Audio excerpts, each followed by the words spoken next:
Imagine being sidelined by a devastating crash. Your body's shattered, yet your spirit remains unbreakable. That's the story of Stewart Friesen, whose journey back to the racetrack is nothing short of inspiring and a little controversial. But here's where it gets controversial. While many would have called it quits, Friesen is eyeing a return to racing by November, despite a laundry list of injuries that would make most cringe.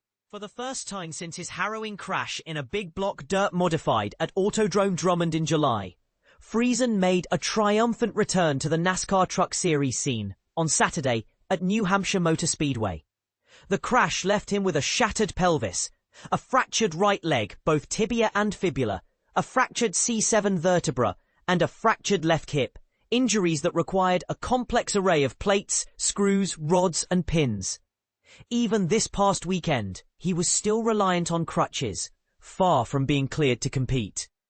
Yet, his determination to return to his modified by the World Finals at Charlotte Motor Speedway in November is unwavering. Achieving this goal, however, will demand an intense and meticulously planned rehabilitation process. We're getting there, Friesen shared with motorsport.com on Saturday. It's been a slow and challenging journey. I've lost a significant amount of weight over the past month and a half just lying in bed. So it feels incredible to finally be moving around on crutches and to be back at the racetrack. Friesen's return wasn't just about his own recovery. It was also about supporting his team. On Saturday, he watched as Kaden Honeycutt advanced in the Truck Series playoffs in the number 52 truck, which Friesen co-owns with Chris Larson. Honeycutt, a playoff contender, needed a truck after parting ways with Nice Motorsports due to an impending deal with Tricon Garage. The number 52 truck, in turn, needed a playoff-eligible driver to navigate the owner's playoffs. A match made in racing heaven. And this is the part most people miss. To make this happen, Friesen had to forfeit his own playoff spot and a potential 10th place championship finish. It wasn't his first choice. He had hopes to secure a race win and a top 10 finish in the record books.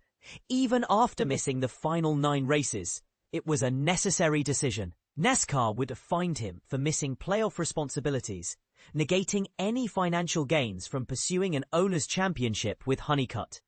That was our initial plan, but we realized it wouldn't reflect well on us, Friesen explained.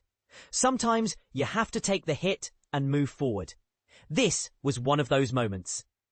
As a result, the team hired Honeycutt and even expanded their operations by fielding a second part-time truck through an alliance with Bruce Cook Performance, featuring drivers like Cole Butcher and Wesley Slimp. It's a small team managing 2 trucks, so I'm incredibly grateful to Bruce and his crew for their support on our number 62 truck, Friesen said. They've done an outstanding job. Our goal was to get Kaden into the next round, which we barely achieved after the setbacks at Darlington. We need to improve so it's not such a close call next time. Friesen's focus remains on progress.